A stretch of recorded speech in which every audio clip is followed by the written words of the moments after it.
ذوالفقار علی بھٹو کی 45ویں برسی منانے کے لیے جیالوں کے قافلے گھڑی خدابخش روانہ۔ جیکب آباد سے پیپلز پارٹی کے ایم این اے میر اعجاز جاکھرانی اور ایم پی اے شیر محمد مغیری کی قیادت میں قافلے نکالے گئے۔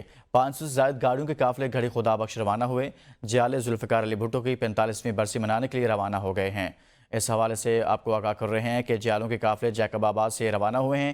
500 سے زائد گاڑیوں پر مشتمل قافلہ گھڑی خدابخش روانہ ہوا ہے۔ جیالوں کے قافلے جیکب آباد سے گھڑی خدابخش کے لیے روانہ ہو گئے ہیں، جس میں پیپلز پارٹی کے کارکنان موجود ہیں اور متعلقہ ایم این اے اور صوبائی اسمبلی کے اراکین بھی اس وقت اس قافلے کی قیادت کر رہے ہیں۔ مزید تفصیلات جانیں گے نمائندہ A B N news Shakeel Ahmed Kharani سے۔ جی شکیل، بتائیے گا۔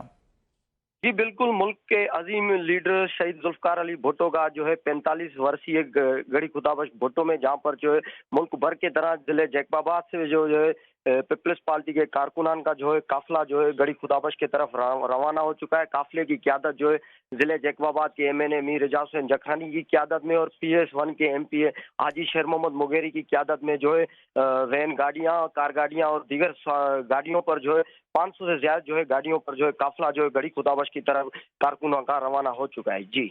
جی ٹھیک، بہت شکریہ شکیل احمد، اس حوالے سے آگاہ کر رہے تھے۔